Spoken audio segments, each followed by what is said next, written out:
A warmer brotherly hello, welcome to lovely Las Vegas for Coast to Coast Hoops with myself, Greg Hoops Peters, and now part of the VSiN family of podcasts. We've got an excellent podcast for you as we're going to be joined in segment number 2 by one of our good friends as Shaggy Bets, aka Nate Hornung. He does great work over at Your Betting News. He's going to join me. We're going to talk about how he filled out his bracket, some of the upsets he's taken a look at in the first round of the NCAA Tournament, how chalky/not chalky he thinks that this year is going to be, and so much more in the final segment. Going to get you guys picks and analysis on every game on the betting board for this most wonderful college basketball Thursday, day 1 of the round of 64, as we hit some bank shots. If you have a question, comment, segment idea, what have you for this podcast, you have one or two ways to fire those in. First one is my Twitter/X timeline at gunit_81. Keep in mind, LRCM, they meet us on Matter, so as per usual, please do send these into the timeline. And the other way is find an Apple Podcast review. If you rate this podcast 5 stars, it's very much appreciated. Then from there, you're able to fire in whatever you'd like to hear on this podcast via that 5-star review. I did not get in any Twitter/X questions today. We had a great day of college basketball on Wednesday. Let's take a look back at it, try to find some trends, and try to get to know these teams a little bit better. Games from yesterday is Greg buzzing about. Here is the rowdy recap. Guess who gets the job done once again? The Miami of Ohio Redhawks. 89-79. They take down SMU. Miami of Ohio, by the way, has covered more than 2/3 of their games as far as this season. If you look at closing numbers, it's going to vary a little bit, but Miami of Ohio, 16 out of 41 from 3. Ian Elmore, 23 points, 6 of 9, very nice from three-point range. Miami of Ohio held up on the glass as well. Tied in the rebound department, 35-35. Won the turnover battle, 6-4. For Jaden Toombs, he actually had a nice game here for SMU, 20 points and 11 rebounds. But SMU lied about the B.J. Edwards injury. He did not play in this game, and they probably could have used him. So Miami of Ohio, they're on to the next round of the NCAA Tournament. Same with Prairie View. They take it to Lehigh in the second half, 67-55 the final. Lehigh led by 2 at the half, and they could not hit a shot in the second half. 7-12 at the free throw line, 6-24 from 3 points. Lehigh loses his turnover battle, 16-9. They do win the rebound battle, 39-34. But for Prairie View, they went around the horn. Dante Horn, he provided the team with 25 points. So Prairie View, they find a way to get the job done. And the two teams that won in the play-in games on Wednesday, by the way, 2 of your better against the spread teams in all of college basketball. If you go back to Tuesday, Howard is actually your best team against the spread in all of college basketball. So there were very much some good opportunities to bet on good teams out there at Dayton. Howard 21-8-1 against the spread. Prairie View with their win and cover 22-9 against the spread. For Miami of Ohio, 19-10 against the spread. Texas, they're a little bit lesser against the spread. Unfortunately, they are now checking in with their win and cover 17-15 against the spread, but still above 500. So that was very rock solid out there. And then we had ourselves some NIT action as well. Do have to have this up by midnight Pacific, 3 o'clock a.m. Eastern, so may not get you the very late game between UIC and Cal. And right now Nevada is just absolutely taking it to Murray State, 83-68 with about 4 minutes and change remaining. So Nevada should be able to get the win and cover in this game. As I am doing this, Murray State is actually 10-25 from 3-point range, but Nevada's gotten 20+ points out of Von Weems. They're right now winning the rebound battle. Murray State with 4 minutes remaining in the second half, down in the turnover department, 13-5. So looking like Nevada going to be able to get the job done out there. For Wake Forest, they get the win, but no cover against Navy, 82-72 the final. Navy, they pretty much get in the back door. They were down 15+ points throughout much of the second half. For Wake Forest, 8 of 30 from 3, but Juke Harris, he took over the game, 26 points, 6 rebounds. For Wake Forest, they do win the rebound battle and the free throw battle as they go 20 of 21 at the free throw line. They win the rebound battle 36-31, but Navy won the turnover battle 13-11, and they had in this game 19 big points out of Austin Benjini to be able to get you a cover out there. For our nation's first president, George Washington, they take down Utah Valley 79-78 the final. Had high expectations for George Washington this year, and they're finally living up to them. George Washington does lose the turnover battle 17-12, but they had on their side Rafael Castro, 22 points, 11 rebounds. For George Washington, they do lose the rebound battle 33-32, but went 11 of 25 from 3, 8 of 22 for Utah Valley. Had Jackson Holcomb supply 27 points. He was the lone starter that scored in double figures. So for Illinois State, they absolutely take it to Kent State, 79-58 the final. Kent State 7-28 from 3, 13 out of 35 for Illinois State, and Illinois State had a massive performance in this one out of Landon Wolf, who went for 24 points, 5 of 11 from 3, 7 rebounds for Illinois State. They win the turnover battle 10-4. They play even up in the rebound department 43-43 as well, even though Dereko Gillespie for Kent State had 15 rebounds, so they find a way in that one to be able to get the job done. Dayton goes on the road. They get the job done against Bradley, 80-66. The final as for our Dayton, 9 of 18 from 3, and really a surge here in the back half of the season. Bradley does go 10 of 22 from 3, but even though they were able to do an okay job on the glass, winning that battle 38-25, they lose the turnover battle 10-4, and for Dayton, Javon Bennett, 25 big points in this one, so they do find a way to get the job done there. And for New Mexico, 107-83 all over Sam Houston in this one.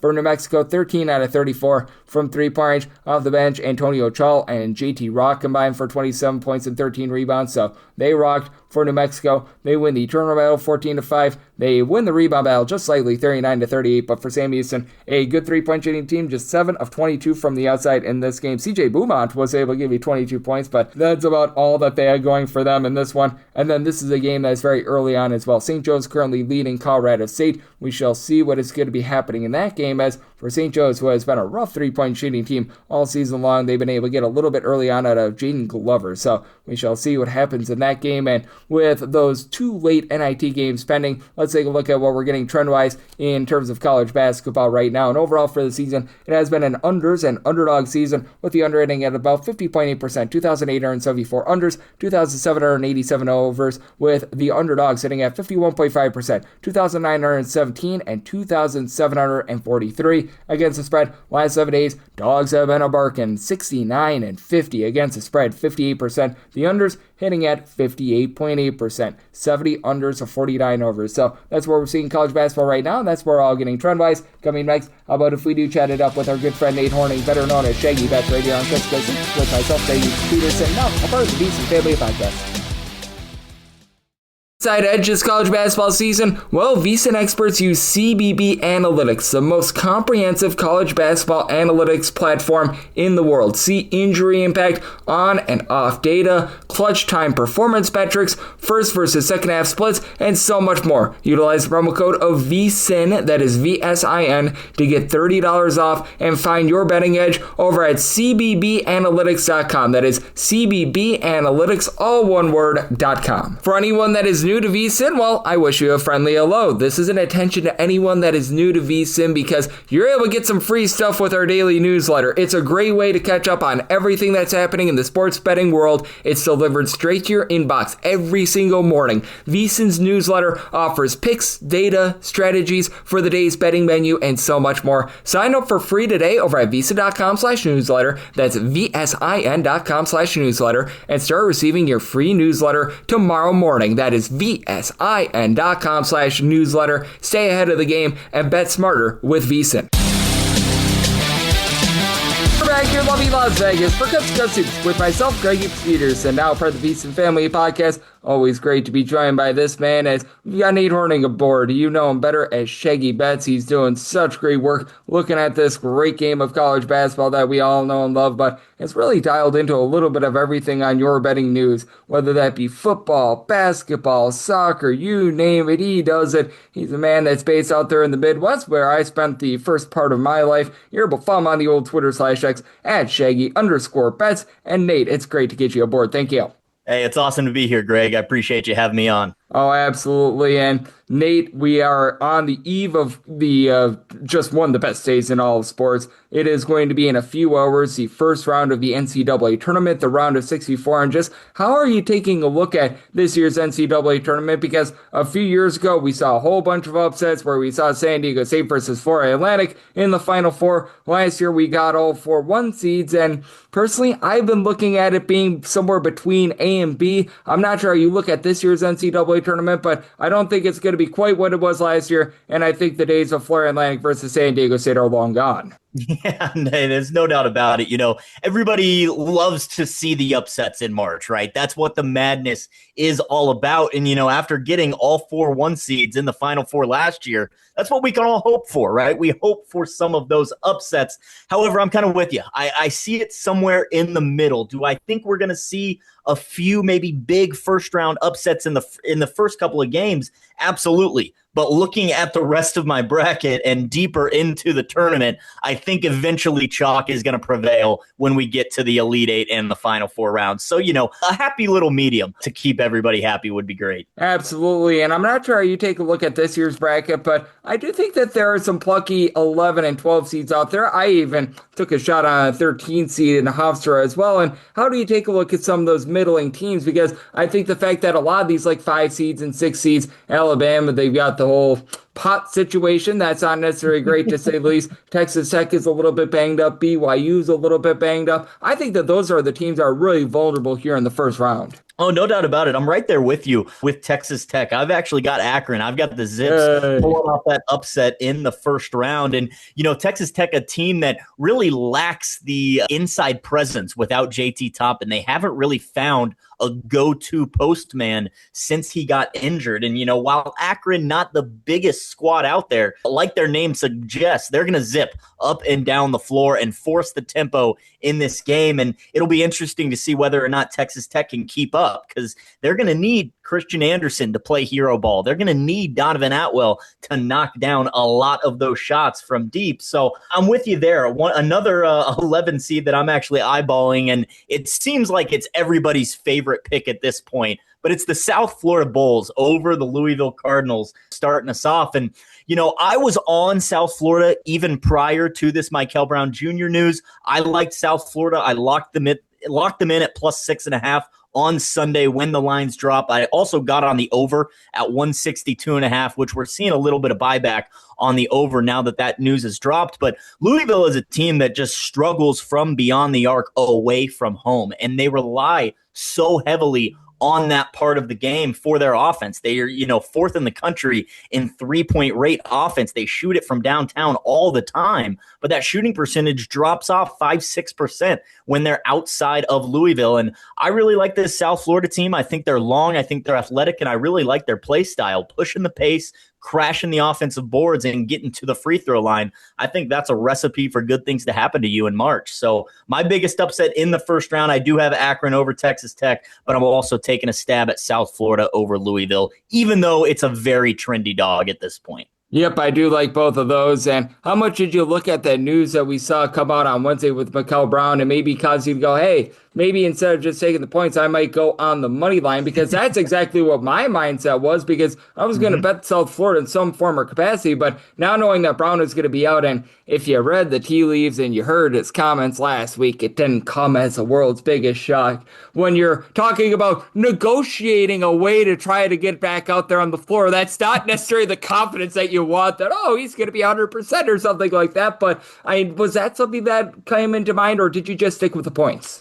So I stuck with the points just on Sunday, got that good number of plus 6.5. But I would encourage anyone out there now to probably just take a stab at the money line. This is a game that I do think South Florida wins outright. I have them advancing in my bracket. I have them probably going further than I should have in my bracket, but I would definitely endorse the money line at this point. Obviously grabbing the 4.5 that it's currently at, not a terrible line, just in case, it comes down to the final few points, final few possessions, but I would be confident with South Florida on the money line at this point. Yep, I'm right there with you, as we do have Nate Hornung, better known as Shaggy Betts, joining me right here on Coast to Coast Hoops, and we've got some very intriguing matchups that are going to be going down on Thursday. And I look at this St. Louis versus Georgia game right now, one of the highest totals out there, 169.5, and Georgia a 2.5-point favorite. And I want to get your thoughts here, because Georgia had a great start to the season, a little bit up and down towards back half of the season. And St. Louis, I really thought was one of the most complete teams in all of college basketball. They stumbled their way into the NCAA tournament. How do you look at these two teams? Because I feel like both have the ability to, at the very least, give Michigan a little bit of a scare if they can get to the second round.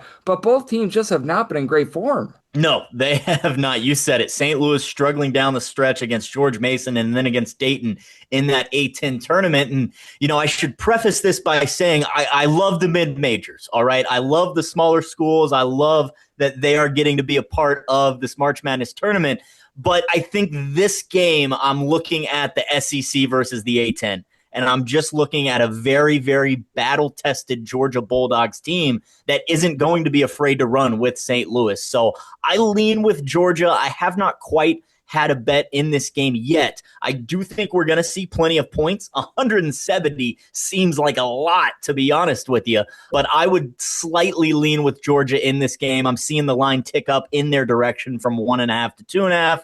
I would still be confident with the Bulldogs getting the job done. Again, mainly just trying to simplify this game in that the SEC is just simply a better conference than the A-10. Let's just take the team from the better conference in this 8-9 matchup.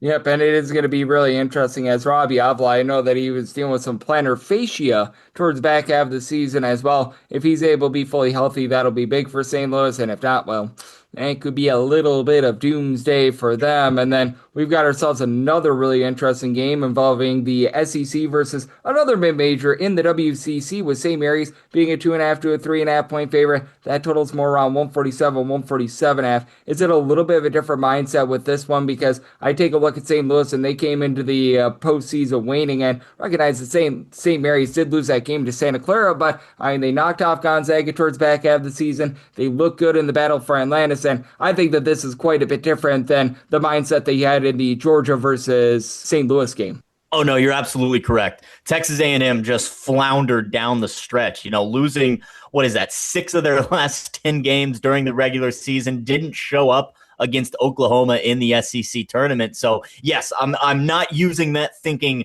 in this game. However, I am slightly leaning with Texas A&M plus the points. Just thinking, not necessarily going to take a stab on them outright on the money line, but the plus 3.5 in a game that, you're going to have St. Mary's trying to slow things down and trying to limit those offensive possessions. And then you're going to have Buckyball just going as fast as possible the other direction, trying to push the pace and create more offensive possessions, which is just their style of play. I'm a bit factoring in the location of this game as well, being played in Oklahoma City, a much easier road trip for the College Station faithful to make this game. So I like Texas A&M catching the 3.5. I'd be a lot more weary on taking a stab at the money line in this game. But if St. Mary's is able to control the pace, you do have two very, very good defenses, and catching 3.5 points with the Aggies, I think, is the way I would play this one. Yep, and it is going to be a lot of fun to see what we get in that game, because St. Mary's is a team that I think could perhaps be able to give Houston a little bit of a test. And out of the 1 and 2 seeds, which ones do you think might be the most vulnerable? Because I really wanted to take Michigan to be upset because I didn't love what I saw from them in the back half of the season, but we just went through with the fact that Georgia and St. Louis, whoever wins that game, they've really been rough down the stretch. Florida's a team that I think is interesting and a little bit ripe for an upset, and Duke has been oh so dominant, but the Caleb Foster injury, I think, is something that does need to be accounted for moving forward. Mm-hmm.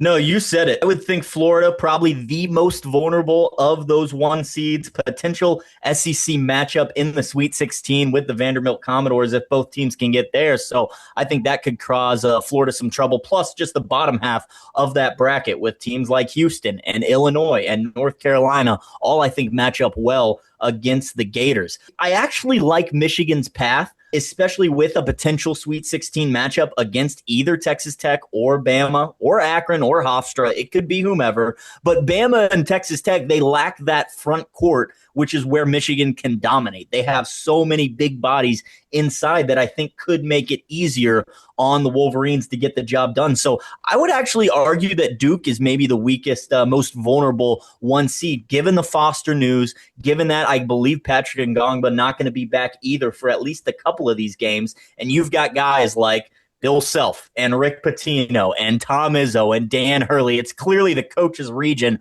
up there in the East, and you've got a lot of experience that could take down the Duke Blue Devils, who have been nearly perfect all season long. And we saw it last year with a Duke team led by Cooper Flagg and Con Knippel, two guys that are tearing it up in the NBA. But in March Madness tournament, the lights were a little too bright for those freshmen. And I think that might be the case with Cameron Boozer. He's been dominant all year long, but without Foster, without Ngongba, there's going to be even more pressure on him to perform. Given his inexperience, I think that might be the downfall. So I would say Duke is probably the most vulnerable one seed in my eyes.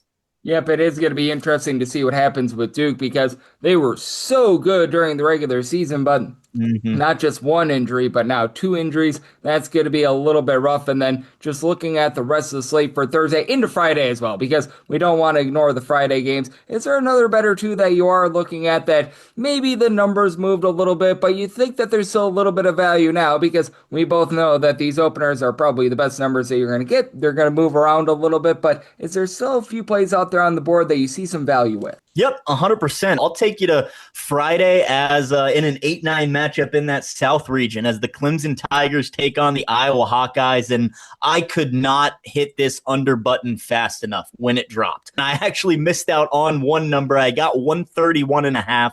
Under 131.5 was the number I booked for Iowa Clemson. It's sitting at 128, 129. I would still take that under because you just have two of the slowest teams in all of college basketball and two very, very good defenses. Coming from the Clemson side of things, they just bleed defense. That is their culture. That is their identity.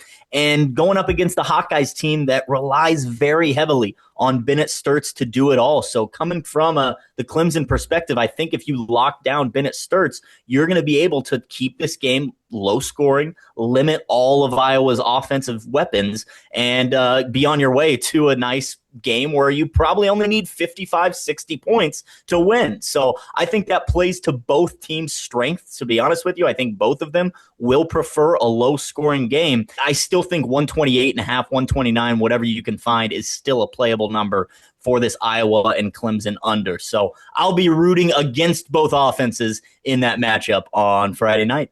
Yep, that is certainly a game that has slog written all over it. That should be a very interesting one. And Clemson dealing with a few injuries right now, catching 2.5. I have a sneaky suspicion that might be coming down to the final possession as well. So that's going to be a fun one. And Nate, I know you're doing such an amazing job looking at this NCAA tournament, but at the same time, you're getting set for some great soccer action. You do a great job on the football front, baseball front. You do just a little bit of everything. So love to get people at home know it's all on tap for you and how people can follow along on social media and other platforms. Yep, absolutely. You can find me hosting the morning spread at 12 Eastern every single Monday through Friday on the Betting News Network. Get all of my scribbles at bettingnews.com. And then you can just follow me along on social media at Shaggy_bets for all of my picks, all of my tweets, everything that pops into my mind that I think is worth sharing. I'll share with all of you guys on social media at Shaggy_bets. Absolutely, and Nate, he does such an amazing job looking at this great sport of college basketball. Every single time he joins me, he lends such great insight. So big thanks to Nate for joining me on Coast to Coast Superstar, part of the VSiN Family Podcast.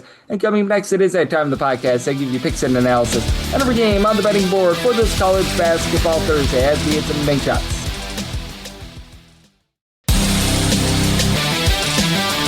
And we're back here in lovely Las Vegas for Coast to Coast Hoops with myself, Greg Hoops Peterson, now part of the VSiN Family Podcast. Always great to have Nate Hornung aboard. You know him better as Shaggy Bets over at Your Betting News. Every single time he joins me, he lends such great insights. A man from the Midwest like myself, so always great to get him aboard. A big thanks to Nate for joining me in the last segment. Now it is that time of the podcast. I give you picks and analysis on every game on the betting board for this college basketball Thursday, this NCAA Tournament Thursday, as we hit some bank shots. Most financial establishments close at a certain time, but not here. It is time for a side and total on every game on today's betting board bank shots.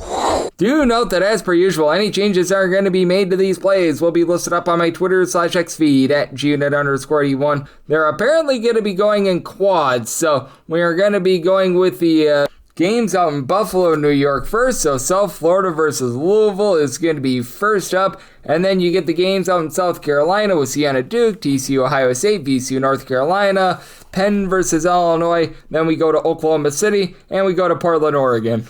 I have no idea why they order it like this. I really do not. That's why I put the order of the games in the description so that way you guys know exactly what's coming, because I don't know. Like, this was very, very strange way that they set up the Las Vegas train station order, but you know what? Let's dive in. Let's have some fun. 709, 710. It's Louisville, and they're going to be playing against South Florida. South Florida, an underdog of 4.5 points. Totals between 163.5 to 164.5. I initially set South Florida as a 3 to 3.5 point underdog. I have now made them the 1 point favorite. I was determining whether to just take the points or take them outright in the money line. I advanced South Florida on my bracket. I took them here outright on the money line. Mikael Brown being out of the fold is just really rough for a Louisville team that got to at least 74 points in all but one of the 21 games that he played in this season. Without him, in the 12 games that they've been without him, they have failed to break that mark 4 different times. I mean, it was mentioned by our good friend Nate Hornung, the fact that this is a team that very much relies upon the three. A top 7 team in terms of percentage of their field goal attempts that come from three. They do shoot 35.7% overall, less than 34% though away from home.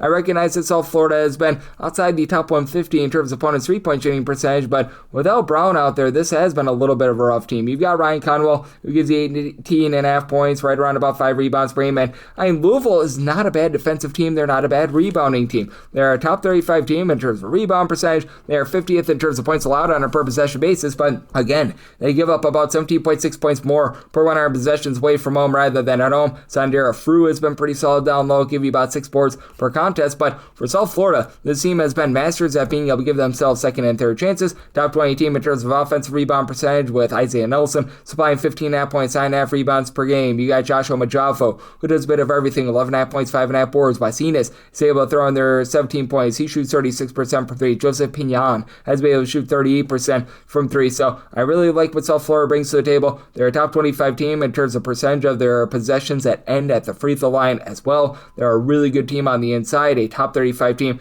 in terms of opponents' two-point shooting percentage as well. I think that the Brown injury is just absolutely massive for Louisville, so I'm taking South Florida here on the money line. I think that that's going to impact the Louisville offense as well, even though South Florida is a top 10 team in terms of total possessions per game. Made my total 161, so like the under, and I do like South Florida here outright on the money line. 7-11, 7-12, you've got North Dakota State. They're going to be playing against Michigan State, and these are games from New York, by the way. You've got Michigan State, a 16.5 point favorite. 143 to 143.5 is the total. I do like the under. I set my total at a 140.5. Michigan State is allowing teams to grab fewer than 19.5% of their missed shots as an offensive rebound away from home. Numero uno in all of college basketball. Not a very fast team. 271st in the country in terms of total possessions per game. North Dakota State, neither here nor there with their tempo. 183rd in terms of total possessions per game. Now, this has been a team that has been quite good with their offense away from home. They're a top 45 team in terms of points scored on a per possession basis away from home, and Michigan State has some really wackadoo splits with their three-point shooting, as for Michigan State, in their games played away from home, they shoot 39.5% from three, compared to 32.7% from three-point at home. That's a top 10 mark in all of college basketball. North Dakota State has been a solid but not necessarily amazing three-point shooting team, 35.7% overall, 34.5% away from home, but they do have the edge in the turnover front. They're about 110th. North Dakota State is in terms of turnovers on a per possession basis on offense, a top 75 unit in terms of turnovers generated on a per possession basis on defense. And Michigan State outside the top 210 in terms of ball security. Damari Wheeler-Thomas has been wheeling and dealing, 14.5 points. He shoots 38.5% from three. Travion Carson throws in their 12.6 boards.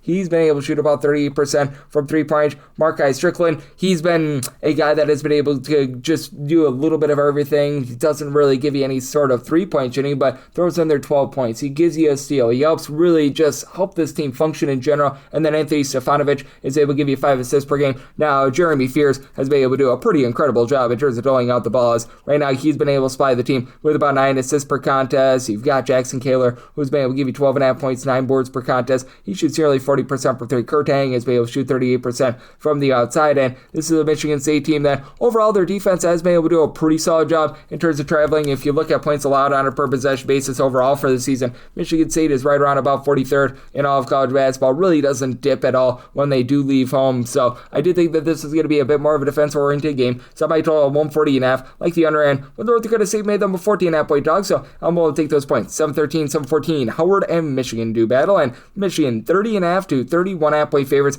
151.5 is the total. I like the over at semi-total 157.5 to have a Michigan team that I know that the offense was a little bit touch and go towards the back half of the season, but they're still 7th in the country in terms of points per possession, 4th in the country in terms of their overall 2-point shooting percentage. And Howard, they've actually been 3rd in the country in terms of points allowed on a per possession basis in a road/neutral venue. But we all saw what happened in that game against UMBC. They gave up 83 points there, and in their biggest step-up game of the season against Duke, a Duke team that's outside the top 270 in terms of total possessions per game, gave up 93 points in that one. When they faced off against Missouri, they gave up 88 points in that game. Even against Northwestern, they gave up 80 points. So against better competition, Howard has had a little bit of a tough time stepping up. I do feel like this 30-plus number has gone a little bit too far. I did set my number at a 29.5 because you do have a pair of guys, Cedric Taylor along with Bryce Harris, who are able to supply you with 17.1 points per game apiece. They combine for nearly 14 rebounds, 5.7 assists per game. Now, Howard has had a massive turnover issue. They are well outside the top 320 in terms of turnovers on a per possession basis on offense, but they should be able to function a little bit better here. Michigan, not necessarily a strong team in terms of generating turnovers. They're just really good on the glass, a top 10 team with regards to rebound percentage. And to the credit of Howard, they've been a top 100 team with regards to offensive rebound percentage. They do give up lots of second and third chances on the glass, and Michigan State should be able to just absolutely feast down low. You've got a trio of guys, Ade Merrill, Yaxel Lenderborg, Morris Johnson, who've been able to combine for 21.1 rebounds per game. Between the three of them, you're getting 5.1 blocks per contest as well. And Morris Johnson shoots 38% per three with his 13 points per game. Elliot Kadu throws in there about 10 points per contest. They're dealing with the injury to LJ Kaysen, but Trey McKinney in the interim shoots 37.5% per three, 9.5 points per contest. Abari Burnett does a nice job giving you 8 points. He shoots in the mid-30s from three. With Howard, the metrics are really nice, but they did a lot of that against lesser competition. You're in this step-up spot. I do think that Michigan is going to be able to put up a big number, but again, with Michigan not generating as many turnovers, I think that that's just enough for Howard to remain lively. Semi-total 157.5. I like the over and 30+ here. With Howard, 7-15, 7-16, St. Louis is going to be playing against Georgia, and Georgia finds themselves right around about a 2.5-point favorite total on this game,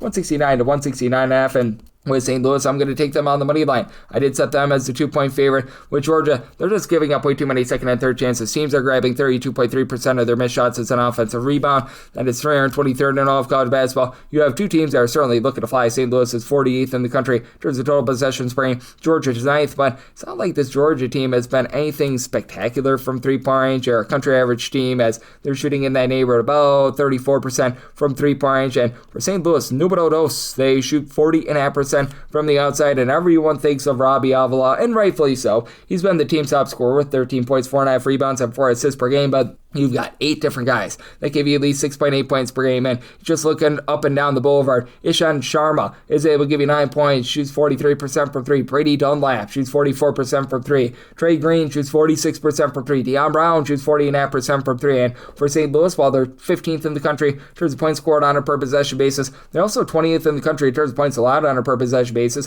Flip side, you've got a Georgia team that ranks in the top 3 in blocks on a per possession and a per game basis, with Sabatu Surreal doing a really nice job down low. He's able to give 2.5+ blocks per contest. Justin Abson really doesn't give you a ton with only about 3 points, 3.5 rebounds per game, but 1.6 blocks per game. And then your main two scorers are Blue Kane along with Jeremiah Wilkerson. Wilkerson, a 35% three-point shooter with 17 points per game. Kane is able to give you 13.5 points, 5 boards, shoots 31% from three-point range, but does shoot 95% at the free throw line as well. If you do have one main kryptonite with the St. Louis team, it has been the turnovers. This St. Louis team, in terms of turnovers on a per possession basis on offense, right around about 235th in all of college basketball. And this has been a Georgia team that has been solid in terms of generating turnovers. Towards the beginning part of the season, they were one of the most dominant teams in all of college basketball. With this regard, it has taken a little bit of a fall off, especially away from home. Away from home, they're well outside the top 125 in terms of turnovers generated on a per possession basis. For the crowd of Georgia, they maintained an offense as 16th in the country in terms of points per possession, but St. Louis has been a really good rebounding team. I think that they hold up there, and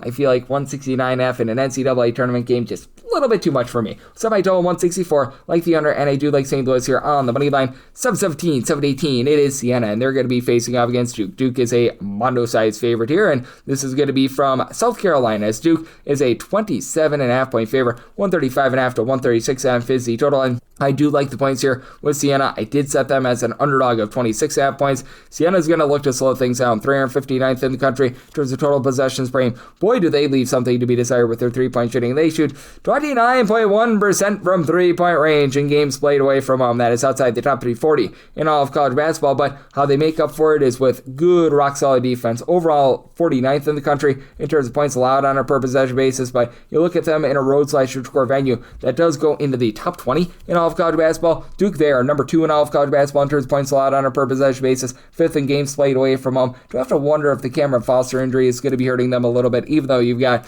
Cameron Boozer, who's been so amazing, 22 points, 10 boards, shoots 40% from 3 points. Caden Boozer has been able to give you darn near 3 assists per contest as well, not necessarily a great 3-point shooter, and that's one thing with Duke. They're a solid 3-point shooting team. They're not necessarily a team that's going to go into flamethrower mode from 3 now. They are 4th in the country with regards to points scored on a per possession basis. A lot of that has been thanks to their low post play, and now having Foster out, that means that Isaiah Evans, who's been rock solid, 15 points, a block, he shoots in the high 30s from 3. He needs to step it up a little bit for a Duke team that shoots about 35.1% from 3, 111th in the country. Meanwhile, for Siena, you've got Kevin Doty, who's been able to give you 18 points. He shoots in the mid-30s from 3, and the one thing Siena does a great job of on offense, they shoot 76.9% of the free throw line. That is a top 40 mark in all of college basketball. Duke, a very disciplined team, but Siena, a top 20 team in terms of free throw attempts allowed on a per-game basis. That helps you out even further to the under. You've been able to have Francis Fulfich be able to give you about 11 points, 5 boards, so he's been rock solid there. I know that they've dealt with some eligibility issues with Antonio Chandler, but Braden Coyle, he gives you about 8.5 points, 4.5 boards.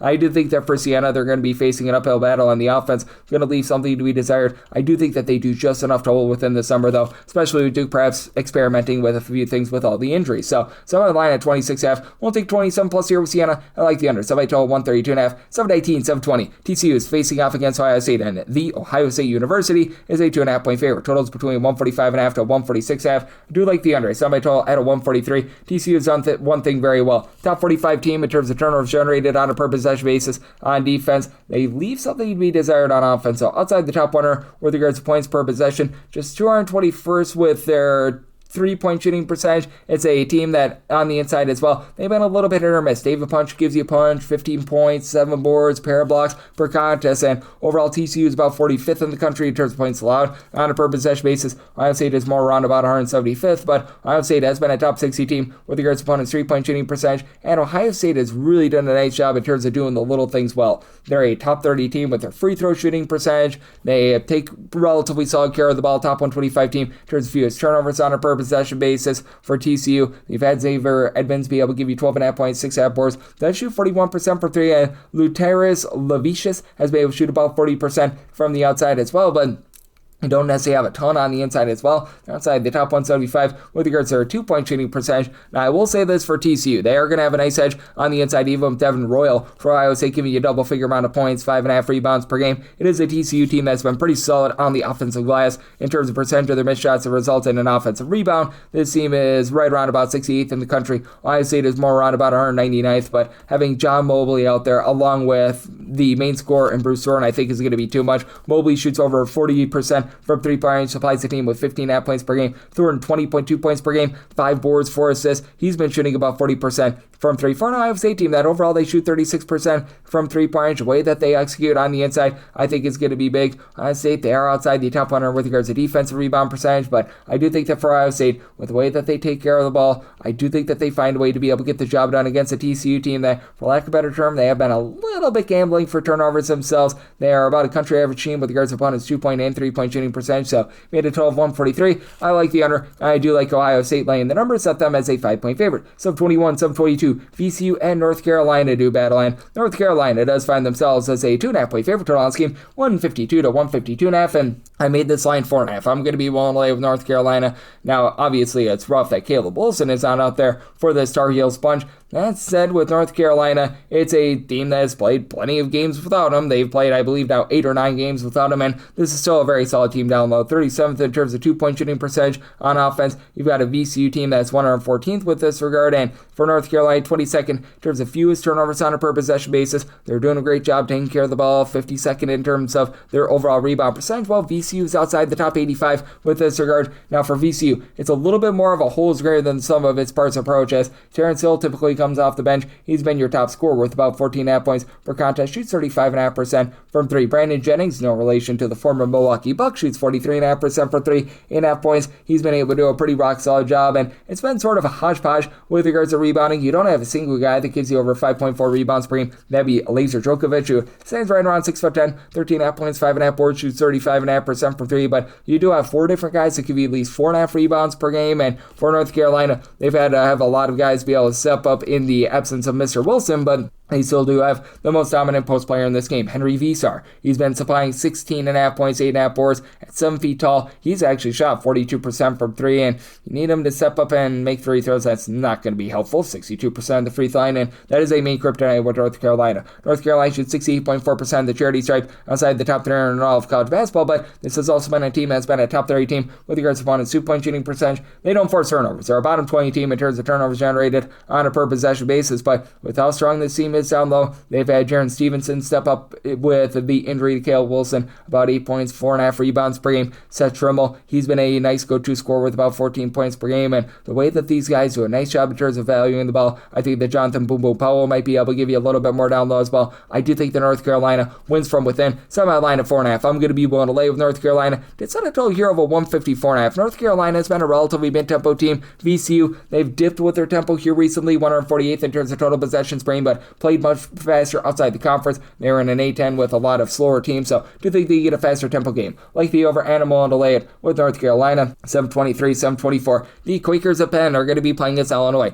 Fighting Illini do find themselves as a favorite of 25.5 points. So on this game is 151 to 151.5. I'm willing to take the points with Penn. I was feeling much better about them a few days ago, as it seems as though Ethan Roberts absolutely will not be playing in this game. It's the final few games of the regular season. Was averaging 17 points on 40% three-point shooting, and I would expect TJ Power to be playing, but on Wednesday it was coming out that he's been dealing with a little bit of an illness. He had 44 points in that Ivy League title game. He averages 17 points, 7 boards, 2.5 assists, 43% three-point shooter, and a former top 25 recruit of Duke as well. So, I mean, that's a dude that's able to play on pretty much any team in all of college basketball. Michael Zanoni has been able to give you about 11.5 points, shoots 39% from 3, and it is a Penn team that's been very good around the perimeter. They shoot away from home 41.8% from 3-point range. That is tops in all of college basketball. Top 75 team in terms of opponents' 3-point shooting percentage at 31.7%, and one thing that's going to help them out here is that Illinois does not put you under duress. Out of 365 Division I teams, 365th in terms of turnovers generated on a per possession basis. Though Penn is outside the top 275 with opponents' 2-point shooting percentage, outside the top 310 with their own 2-point shooting percentage. Illinois is going to own that down low. Top 25 team with their own 2-point shooting percentage. And then from the outside, you've got Keaton Wagler, who's been able to shoot 40% from 3, 18 points per game. Andrei Stojakovic, not really bombing it from 3, but 13.5 points, 4.5 rebounds per game. It's a top 20 team with regards to overall rebound percentage, with David Mikovic being able to give you 13 points, 8 boards. The Avicic brothers have combined for a little bit over 10 rebounds per game, but what I do find interesting about Illinois, they attempt more shots from 3-point range rather than 2-point shots. For Penn, that's actually right in their wheelhouse with the way that they've been able to guard the outside. I do think that with this game, that is going to help you out to the under. Illinois has actually been number 1 in terms of points scored on a per possession basis, but not a fast team. In terms of total possessions per game, Illinois is checking in right around about 283rd in the country. Before the ailment news, I was liking the over, but I had to adjust this a little bit with TJ Power, perhaps not being at 100%, semi-total 150, so like the under, and I'm willing to take anything above 22 points here with the Quakers of Penn. 725, 726. It is Vanderbilt, and they're going to be taking on McNeese. This is going to be from out there in Oklahoma City. You've got Vanderbilt an 11.5 point favorite. Total on this game between 149 to 150.5, and I do like the over. A semi-total at a 150.5. Now, McNeese has been incredible in terms of generating turnovers. Number 1 in the country in terms of turnovers generated on a per possession basis. Slow, but not like turtle speed slow, 253rd in terms of total possessions per game. Vanderbilt looking to crank it up. They're 56th in terms of total possessions per game, and for Vanderbilt, they've got the Duke back. Duke Miles, who's able to give you 15.5 points, 2.5 steals, shoots the high 30s from 3. He was missing throughout much of SEC play, and that's a big reason why the team waned a little bit. It is a Vanderbilt team that still leaves a little bit of something to be desired on defense, 95th in the country in terms of points allowed on a per possession basis. Meanwhile, you've got a McNeese team that is 24th, and for McNeese, they have not shot it well from 3-point range away from them. This team shoots 28.7% from three-point range in a road/neutral-court venue. That is indeed a bottom 35 mark in the country. Meanwhile, you do have a Vanderbilt team that has been quite strong with their outside shooting. Right now, they're shooting about 36% from three-point range away from home. That is a top 55 mark in the country, but I think that they're going to do a nice job in terms of undoing this McNeese team with the way that they take care of the ball. Vanderbilt is 10th in the country in terms of fewest turnovers on a per-possession basis. Though the one thing for Vanderbilt is that even though you got Devin McLaughlin, Jalen Washington, who combine for about 12.5 rebounds per game, they are going to give up some second and third chances, and I think that keeps McNeese lively in this game. McNeese is grabbing 33.6% of their missed shots as an offensive rebound. That's a top 45 mark in the country, and for McNeese, their main guy, in my opinion, is Georgeia, a former top 50 recruit of Seton Hall, along with Providence. Doesn't really give you a ton of scoring, but just does a little bit of everything for the team, as right now he's supplying right around about 8 points, 4 assists, stealing half per contest, and then you've had Larry Johnson, no, not the Chiefs running back, 17.5 points, 5.5 rebounds. Your main three-point shooters are Javon Garcia, Tyson Archie. They combine for about 26.5 points per game. Both shoot 37.4% from three-point range, and McNeese has been pretty masterful getting to the free throw line. They shoot 74.5% at the charity stripe, and while McNeese, for them, the bread is really buttered with regards to their defense, and in terms of being able to generate turnovers, this is a team that's so plenty efficient on the offensive side of things. 75th in the country in terms of points scored on a per possession basis. Vanderbilt, they are 9th in the country, so I do think that you get enough scoring for the over. Did set my total at a 150.5 with Vanderbilt. Set them as a 10.5 point favorite. I think that McNeese does just enough on the inside to hold in there, so we'll take 11 plus here with McNeese and do like this. So over 727, 728. You've got Troy, and they're going to be playing against Nebraska. And Nebraska is a 12.5 to a 13 point favorite. So on this game, you're getting that anywhere between 137.5 to a 138, and I'm laying it with Nebraska. I set them as a 15.5 point favorite. Nebraska essentially dares you to shoot from three. Teams are attempting about 49.3% of their field goal attempts from three-point. That's 5th in all of college basketball. Troy, they shoot about 33.8% from three. That is 219th in the country. That falls to 31.9%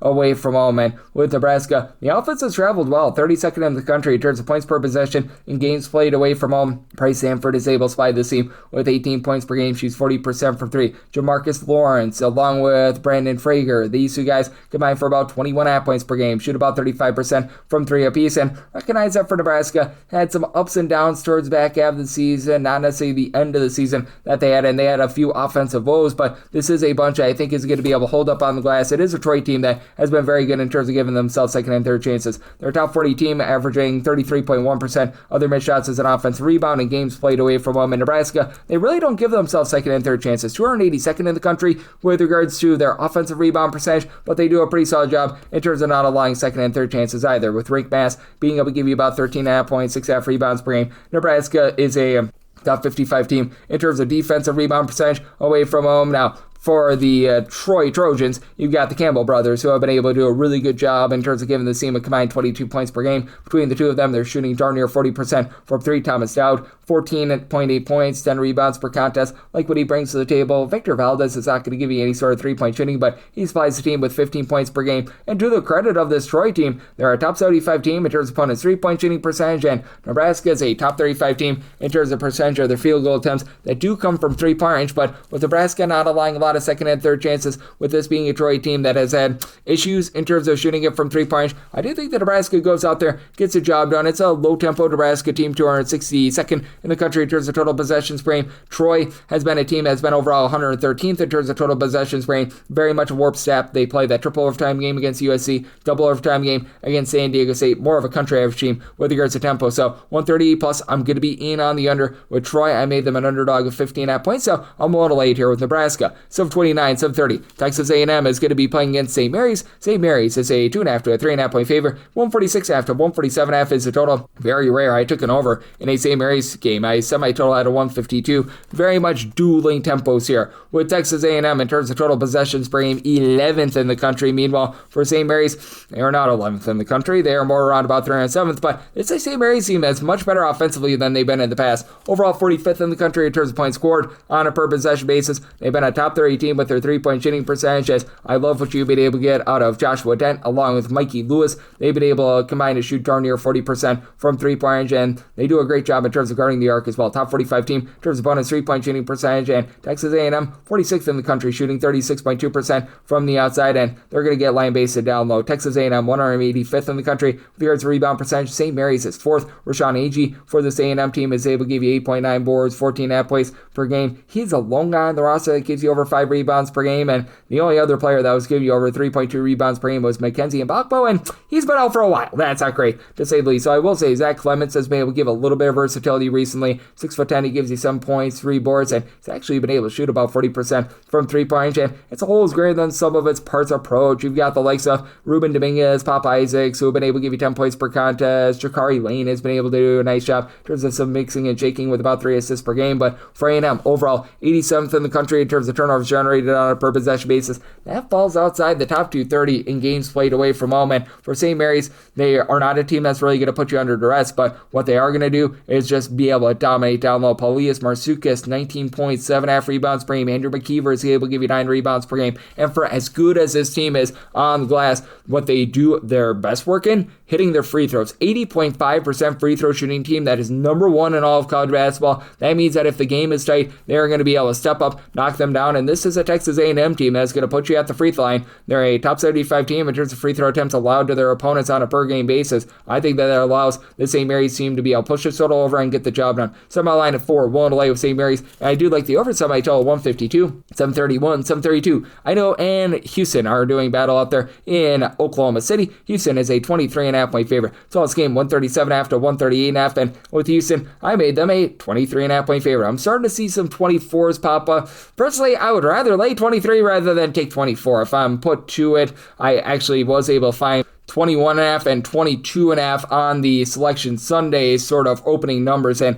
I did take that with Houston personally, so that's just full disclosure there. So I would be encouraging laying 23 rather than taking 24, as it is a Houston team that is going to be very much looking to slow things down in terms of total possessions, ranked 328th in the country. Idaho very much a mid-tempo team. They're right around about 129th in the country in terms of total possessions, and Idaho's been a solid offense, 142nd in terms of points scored on a per possession basis, outside the top 275 with regards to opponent's three-point shooting percentage. Now, one thing Idaho does really well, they do not give you second and third chances. In games played away from home, teams are grabbing 21.6% of their missed shots as an offensive rebound. That's 4th in the country, and Houston has had a little bit of a tough time on the defensive glass. They're 161st in terms of defensive rebound percentage, but Houston is going to be able to dominate the turnover front. Top 15 team in terms of fewest turnovers on a per possession basis on offense. Top 10 team in terms of generating turnovers on defense. Idaho, to their credit, they're a top 125 team in terms of taking care of the ball, but they don't necessarily do anything stupendous or anything like that. Jackson Rasmussen, along Colton Mitchell, they've been able to combine for about 27.5 points per game. You do have a 40% three-point shooter in Isaac Brickner that I like, gives you 12 points per game, and Brody Woodbury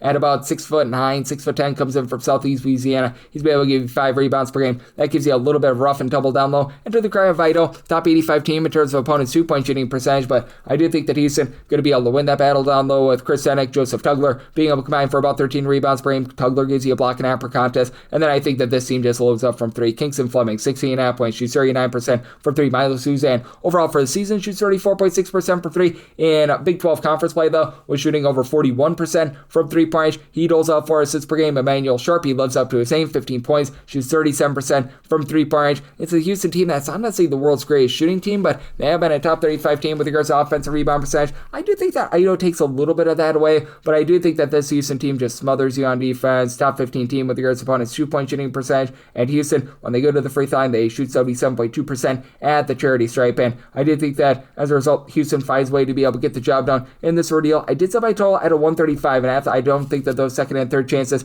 Houston typically gets will quite be there, so in on the under, and we'll lay up to 23 here with Houston. 733, 734. High Point is going to be playing against Wisconsin. These are now games from Portland, Oregon, and Wisconsin is a 10 to a 10.5 point favorite. 162 to 163.5 is the total, and with Wisconsin, I made them them an 11.5 point favorite. I'm going to be willing to lay up to 11 with them. For High Point, name of the game for this team is turnovers, and they've been a really efficient offensive team. They are 8th in the country in terms of points scored on a per possession basis. You look at what this team is able to do on defense in terms of turnovers generated on a per possession basis. This is a top 10 team in all of college basketball, and they do a really good job in terms of being able to protect the ball themselves. They are 8th in the country in terms of fewest turnovers on a per possession basis on offense. Wisconsin's even better, though. Wisconsin is 3rd in terms of fewest turnovers on a per possession basis, and let's call it what it is. High Point and their great metrics, well, that has come against lesser competition. Now, you do have scary Terry Anderson along with Hot Rob Martin. They've been able to combine for 31.3 points per game. Neither shoots above 30% from 3-point range, though. Now, for High Point, this is a team that does a great job in terms of getting to the free throw line, and they shoot 74.3% at the free throw line.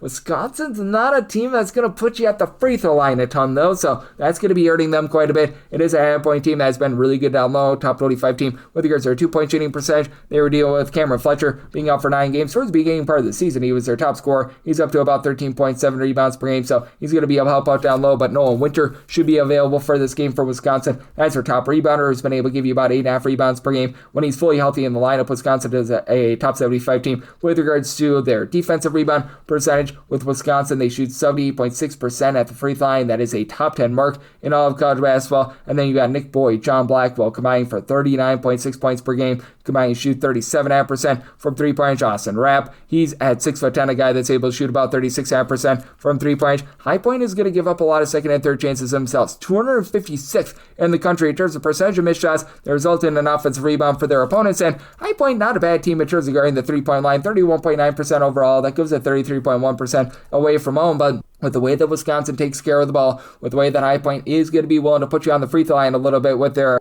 shall we say, style of trying to generate turnovers, I think that allows Wisconsin to be able to get the job done here. Did sell my total at a 161.5. Wisconsin not going to grab a lot of second and third chances, and this is a High Point team that they're fast, but they're not necessarily warp speed fast. 57th in the country in terms of total possessions per game. Wisconsin's been slowing down to about 133rd, so do like the under, and I'm willing to lay up to 11 here with Wisconsin. 635, 636. Hawaii and Arkansas are doing battle. Arkansas is between a 15 to a 15.5 point favorite. That total is between 159.5 to 160.5, and I do like the under. I set my total at 154.5. It is a pair of teams that are going to be looking to push some tempo, by the way. For Arkansas, in terms of total possessions per game, this team checks in at 16th in all of college basketball. Hawaii is not too far off at 23rd, but for Hawaii, this has been such a great defense. 8th in the country in terms of points allowed on a per possession basis. In games played away from them, teams shoot 30.5% from 3-point range against them. That is a top 30 mark in the country, and Arkansas legitimately does a solid job in terms of guarding the 3-point line. Recognize that they're well outside the top 125 in terms of points allowed on a per possession basis, but teams shoot 31.7% from 3-point range against them, and obviously Darius Acuff is the main attraction. He's right now supplying over 22 points per game. He's shooting over 40% from 3-point range. This guy has been absolutely stupendous, but don't forget about Malik Thomas. He shoots 42% from 3, 15.5 points per game. For Arkansas, they do such a great job taking care of the ball. They're a top 5 team in terms of fewest turnovers on a per possession basis, 3rd in the country in terms of points per possession. As a matter of fact, they're actually up to number 1 in terms of fewest turnovers per possession, but that said, that's not really what this Hawaii defense is based around. They do pretty much everything except for generate turnovers. They're more of a country average team in terms of generating turnovers. They're a top 35 team in terms of opponents' 2-point and 3-point shooting percentage, with Isaac Big Fish Johnson, the 7-footer, is able to give you 14 points, 6 boards, and actually shoots 88.5% at the free throw line as well. Hawaii leaves something to be desired with their outside shooting, 31.5%. That's outside the top 275 in the country, and they're overall only about 178 in terms of points per possession. Their main 3-point shooter is Harry Ruyev, who's been able to shoot 39.5% from 3, 11 points, 5 rebounds per game, but each of your top 4 scorers all give you at least 4.9 rebounds per game. That includes Gaitis Nemishka, who's been able to give you about 9.5 points, 5 boards. Quandre Bullock, he's been able to give you about 13.5 points, throws in there 7.5 per contest. I think Hawaii is going to be able to hold up defensively. They do a nice job on the boards. It's a Hawaii team that does rank in the top 25 with regards to rebound percentage. Arkansas is outside the top 125, so I think that Hawaii does a nice job in terms of holding in this game. So my line at 8.5, I do like the under, so I total 154.5, and those points with Hawaii. 737, 738. Texas and BYU do battle. BYU does find themselves as a favorite here of 2.5 to 3 points. So on this game, 157.5 to 158, and I like the over. It did my total 161. Going into the first 4 matchups, Texas 346th in the country in terms of points allowed on a per possession basis, 361st in terms of opponents' 3-point shooting percentage, are right around 40.5%. Improved a little bit with NC State laying up a bit of a turd, and for Texas, they're more of a mid-tempo team, 176th in terms of total possessions per game. BYU's looking to run. They're 78th in the country in terms of total possessions per game. And overall, BYU's 114th in terms of points allowed on a per possession basis. They have not been the same without Richie Saunders. They have given up at least 73 points in 7 out of the 9 games without him. And now you only have 2 players that average over 8.5 points per game. AJ Devonsa along with Robert Wright. And that's a good duo right there. Wright has been able to give you 18 points, 4.5 assists, shoots 42% for 3. Devonsa, more of a 34% three-point shooter, but 25.3 points, 6.5 boards,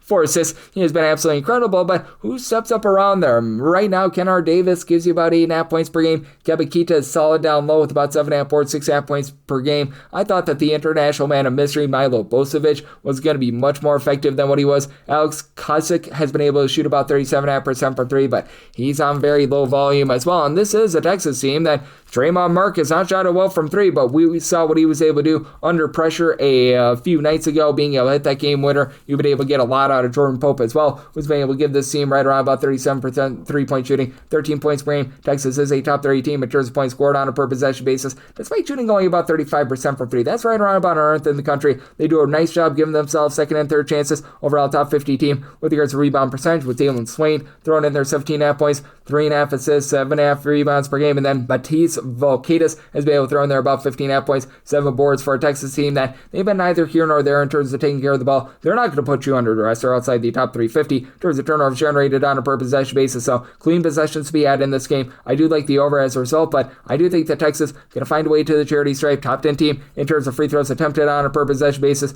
Do have a BYU team that's been okay in terms of not allowing a ton of free throws, but again, now that you've got out of the full Richie Saunders, the defense has really been leaking oil. So like the over, and set Texas as the 1-point favorite, so took them on the money line. Wrap things up with 739, 740. Kennesaw State, we give our to Lane Kiffin. Go Owls. They are going to be playing against Gonzaga. Gonzaga is a favorite here of 21.5 points, 154.5 is the total, and I do like the over in this ordeal, so my total 156.5. Now Gonzaga actually leads the country in terms of points allowed on a per possession basis, but they're giving up about 18.7 points more per 100 possessions away from home rather than at home, and these two teams do like to gun it. With Kennesaw State 19th in the country in terms of total possessions per game, have a Gonzaga team that is checking in the top 60 as well. Now for Gonzaga, more of a country average team from 3-point range at 34.1%. Kennesaw State, they're neither here nor there with the 3-point shooting as well, and they lost Simeon Cuttle, who was their main facilitator with 4 assists, 20 points per game due to that FBI probe. RJ Johnson has stepped in and has seamlessly helped out the offense. 14.5 points, 4 assists, shoots over 40% from 3, and for Kennesaw State, they're able to match up down low with Gonzaga. Both of these teams